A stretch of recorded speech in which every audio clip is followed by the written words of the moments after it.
تو فرینڈز ایک بار پھر آپ کے سامنے ایک نئی پریزنٹیشن لے کے حاضر ہوں. جیسا کہ آپ اسکرین کے اوپر دیکھ سکتے ہیں 17th کانسٹیٹیوشنل امینڈمنٹ 1973 کے کانسٹیٹیوشن میں پاکستان میں کی گئی. میں ہوں محمد نوفل صفان، بلانگس ٹو نوفلز اکیڈمی. اگر آپ کو میرا ویڈیو پسند آ رہا ہے تو پلیز لائک، سبسکرائب اور شیئر ضرور کر دیجیے گا. چلتے ہیں ٹاپک کی طرف، دیکھتے ہیں. پاکستان کے کانسٹیٹیوشن کے اندر 17th کانسٹیٹیوشنل امینڈمنٹ 2003 میں کی گئی. یہ کانسٹیٹیوشنل امینڈمنٹ اس وقت کے پریزیڈنٹ جنرل پرویز مشرف نے اپنے دور حکومت میں متعارف کرائی. اس کا مقصد ان کے اقتدار کو مضبوط بنانا تھا. 17 کانسٹیٹیوشن امینڈمنٹ کی ضرورت اس لیے پیش آئی کہ کیونکہ جنرل پرویز مشرف 1999 میں فوجی بغاوت کے ذریعے سے نواز شریف کی حکومت کا تختہ الٹ دیتے ہیں اور خود پریزیڈنٹ کے عہدے پر فائز ہو جاتے ہیں.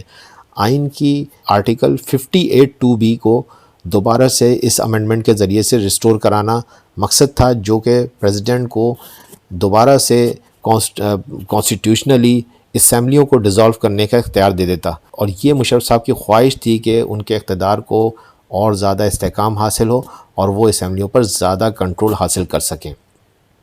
17 کانسٹیٹیوشنل امینڈمنٹ کے ذریعے سے صدر پرویز مشرف نے آئین میں ایسی تبدیلیاں کیں جو ان کے اقتدار کو مضبوط کرنے کے لیے ضروری تھیں.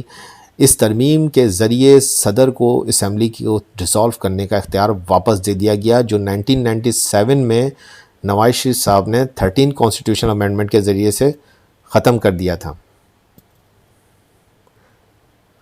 اس کے علاوہ اس ترمیم کے ذریعے پرویز مشرف کو 2007 تک پریزیڈنٹ رہنے کا قانونی جواز بھی فراہم کیا گیا، جبکہ ان کے فوجی عہدے کو برقرار رہنے کے لیے بھی آئینی طور پر چھوٹ دے دی گئی. یہ ترمیم 29 دسمبر 2003 کو قومی اسمبلی میں 248 ووٹوں سے منظور ہوئی، جبکہ اس کے خلاف 50 ووٹ پڑے. سینٹ نے بھی اس کو 2/3 میجورٹی سے تسلیم کر لیا اور منظور کر دیا. 17 کانسٹیٹیوشن امینڈمنٹ کے تحت آئین کی متعدد آرٹیکلز میں امینڈمنٹ ہوئی. آرٹیکل 58(2)(b) کو بحال کر دیا گیا اور یوں پریزیڈنٹ کو اسمبلی ڈیزالو کرنے کا اختیار دوبارہ سے حاصل ہو گیا. جنرل پرویز مشرف کو 2007 تک صدر رہنے اور فوجی عہدہ بھی برقرار رکھنے کی آئینی طور پر اجازت دے دی گئی.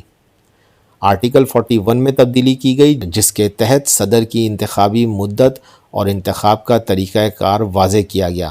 آئین میں بعض دیگر چھوٹی تبدیلیاں بھی شامل تھیں، جیسے بلدیاتی انتخابات کا انعقاد اور بعض آئینی امور میں فوج کا کردار. پریزیڈنٹ جنرل پرویز مشرف، جو کہ اس وقت کے صدر تھے، انہوں نے خود اس ترمیم کے ڈاکومنٹ پہ دستخط کیے اور اس کو قانونی حیثیت دے دی گئی. اس کا امپلیمنٹیشن 31 دسمبر 2003 کو ہوا. تو یہ 17 کانسٹیٹیوشنل امینڈمنٹ تھی. آئی ہوپ کہ یہ پریزنٹیشن آپ کے لیے بینیفیشیل رہی ہوگی. Thank you very much.